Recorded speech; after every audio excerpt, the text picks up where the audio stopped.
Nakakasira ng appliances ang brownout, guys. Yung mga appliances natin kagaya nito, ang TV, yung ref nyo, yung aircon nyo, rice cooker nyo, air fryer nyo, anything na may electronic sa likod, may mga transistor po yan, may mga capacitor yan. Pag nag-brown out, tapos bumalik yung kuryente sa mga outlet natin, may milliseconds na nag-spike ang voltahe nun. At kapag yung mga appliances natin is nakasaksak sa outlet, apektado yun ang tinatawag na voltage spike. Milliseconds lang yun. At kapag paulit-ulit na nangyayari yun, nagsasuffer po yung mga electronics part, meron po yung circuit board sa likod. Apektado din ang pagtaas ng voltahe tuwing nagba-brown out. So lahat ng appliances ko, naglagay ako ng tinatawag na voltage protector. Ang ginagawa nito, dinedelay nito ang pag-supply ng electricity sa inyong mga outlet. Pag nag-brown out at pag bumalik ang kuryente, supposedly dediretso siya sa mga appliances natin, di ba? Pero kapag nakaharang ito, hindi niya muna isusupply sa mga appliances nyo yung kuryente na may mataas na voltahe. Magka-count ito ng 180 seconds or 3 minutes bago niya tuluyang isupply yung kuryente na which is safe na within tolerable level around 220 volts to 240 volts which is tolerable na ng ating mga appliances. Pero kung ayaw niyong gumamit ito, pwede niyong gawin yung mga old school na ginagawa natin. Tanggalin niyo yung plug sa mga outlet niyo pag nag-brown out. Pag bumalik yung kuryente, makikita niyo sa kapitbahay may mga ilaw na. Maghintay kayo ng mga 3 to 5 minutes tapos ibalik yung saksakan. Safe na yon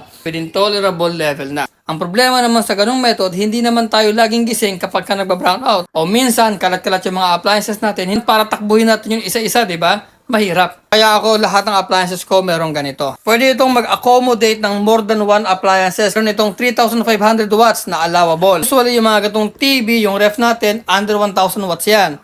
So, 3,500, siguro mga tatlong appliances, kaya nito. Nilagay ko sa comment section itong eksaktong voltage protector na nasa video para hindi ka magkamali pag bumili ka. So, sana nakatulong. Protektahan nyo yung mga mamahaling appliances nyo. Kung gusto nyo ng mga ganitong content, this is Engineerio. Mag-follow lang kayo.